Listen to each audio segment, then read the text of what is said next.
ফরৌনের পুত্র মারা গেলে সে ইসরায়েলীয়দের যেতে দেয়। তারা লোহিত সাগরের কাছে পৌঁছলে ফরৌন তার সিদ্ধান্ত পরিবর্তন করে এবং তাদের ধাওয়া করে।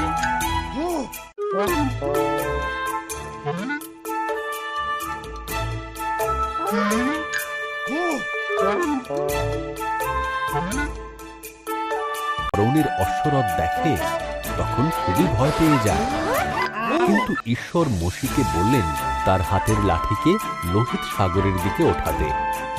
ঈশ্বর তখন একটা ঝোড়ো হাওয়া পাঠিয়ে লোহিত সাগরকে দুই ভাগ করে দেন।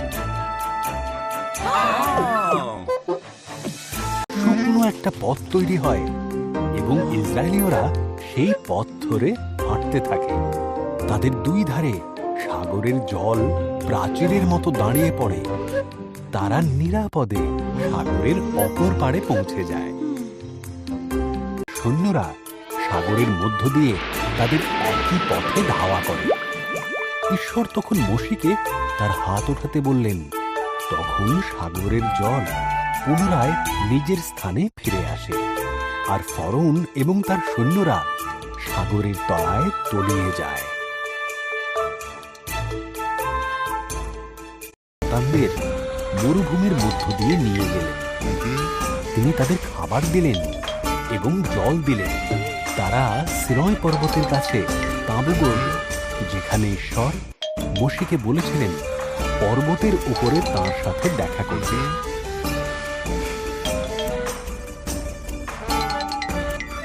মোশে পর্বতের চূড়ায় পৌঁছল এবং ঈশ্বর তার সাথে দেখা করতে নিচে নেমে এলেন।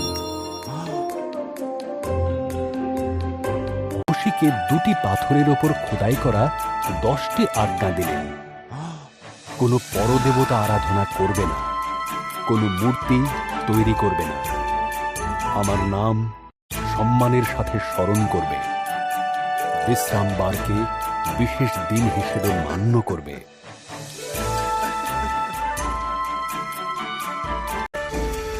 হত্যা করবে না, নিজের স্বামী বা স্ত্রীর প্রতি বিশ্বস্ত থাকবে, চুরি করবে না, মিথ্যা কথা বলবে না, কাউকে হিংসা করবে না বা কারোর কোনো জিনিসে লোভ করবে না।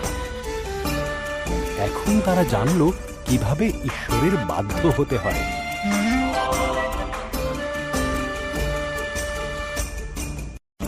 সে 12 জন গুপ্তচর পাঠালো। 12 জনের মধ্যে 10 জন গুপ্তচর বলল, আমরা সেই দেশের লোকদের কখনোই হারাতে পারব না।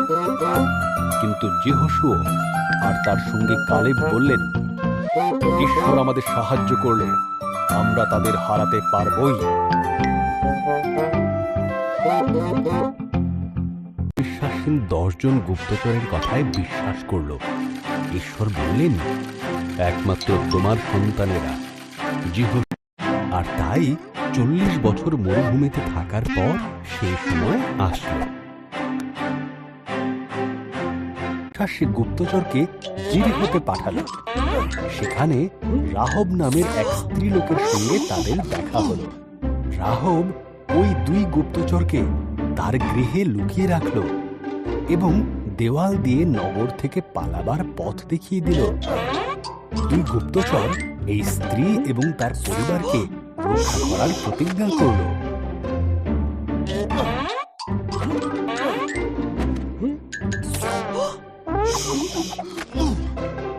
নদী পার করতে এগিয়ে এলো। যাজকরা আগে আগে গেলেন। তাদের হাতে ছিল ব্যবস্থা সিন্ধু। কিন্তু যখনই যাজকরা জর্দন নদীতে পা রাখলেন, নদীর জলের স্রোত থেমে গেল। সবাই শুকনো মাটির ওপর দিয়ে হেঁটে নগরে প্রবেশ করল।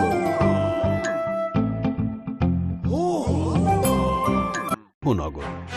ঈশ্বর যেহোশুয়াকে বললেন, 6 দিন ধরে জেরিহো নগরকে একবার করে প্রদক্ষিণ করো।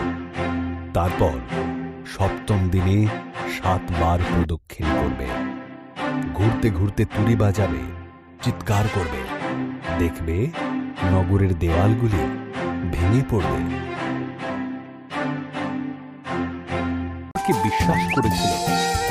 যেহোশুয়া ঈশ্বরের সমস্ত আদেশ পালন করল, আর নগরের সব দেওয়াল ভেঙে পড়ল। তারা জিরিহো নগরকে জয় করল। রাহবকে তারা প্রতিজ্ঞা অনুসারে রক্ষা করল। ঈশ্বরের সন্তানরা এইভাবে সেই প্রতিশ্রুত দেশের অধিকারী হল।